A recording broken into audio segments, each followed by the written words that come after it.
ஹமாஸிடம் சிக்காமல் இருக்க சொந்த குடிமக்களையே கொன்ற இஸ்ரேல்.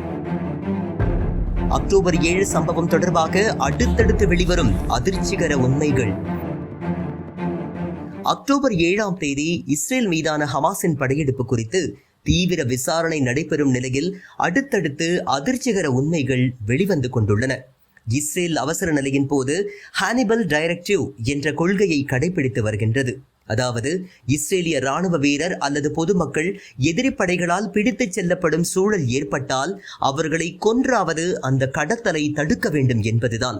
இதற்கு காரணம், கைதிகள் உயிருடன் இருந்தால் அவர்களை வைத்து எதிரிகள் பேரம் பேசுவார்கள். குறிப்பாக சிறைகளில் உள்ளவர்களை விடுவிப்பது போன்ற பல நிபந்தனைகளை விதிப்பார்கள். எதிரிகளுக்கு அது பலத்தை கொடுக்கும் என்பதால் தங்களது சொந்த குடிமக்களையே கொன்றுவிட்டாலும் பரவாயில்லை என்பதுதான் ஹானிபல் டைரக்டிவ். இந்த கொள்கையை இஸ்ரேலின் பல ராணுவ தளபதிகளே கடுமையாக எதிர்த்து வருகின்றனர். எனினும் இது தொடர்ந்து கடைபிடிக்கப்பட்டு வருகின்றது. குறிப்பாக அக்டோபர் 7ஆம் தேதி ஹமாஸின் படையெடுப்பின் போது பல இஸ்ரேலியர்கள், குறிப்பாக பெண்கள், குழந்தைகள் குண்டு வீசி இஸ்ரேல் படைகளால் கொல்லப்பட்ட செய்திகள் வெளியாகியுள்ளன.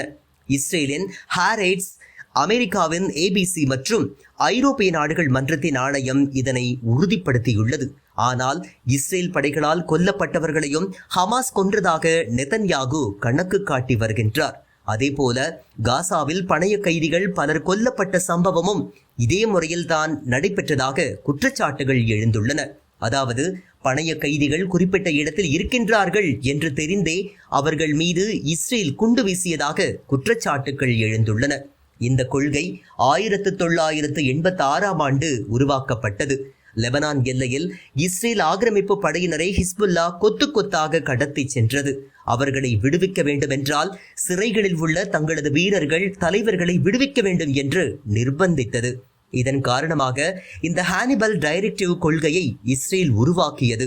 இந்த கொள்கையில் அவ்வப்போது மாற்றங்கள் செய்யப்பட்டதாகவும், குறிப்பாக ராணுவ வீரர்களை கொல்வது தடுக்கப்பட்டுள்ளதாக முன்னாள் ராணுவ தளபதி பென்னி கட்ஸ் என்பவர் குறிப்பிட்டுள்ளார். ஆனாலும் அக்டோபர் 7 தாக்குதலில் இந்த ஹானிபல் டைரக்டிவ் கொள்கை பின்பற்றப்பட்டுள்ளது. வீடியோவை உங்களுக்கு வழங்கியோர் www.alyaonlinestore.com. ட்ரை ஃப்ரூட்ஸ், நட்ஸ், கிமியா பேரிச்சம்பழம், குழந்தைகளுக்கான விளையாட்டு பொருட்கள் உள்ளிட்ட 100க்கும் மேற்பட்ட பொருட்களை இந்த இணையதளம் மூலம் வீட்டிலிருந்தே வாங்கிக் கொள்ளலாம். மேலும் விவரங்களுக்கு 9080394821 என்ற வாட்ஸ்அப் எண் மூலமாகவும் தொடர்பு கொண்டு பொருட்களை வாங்கலாம்.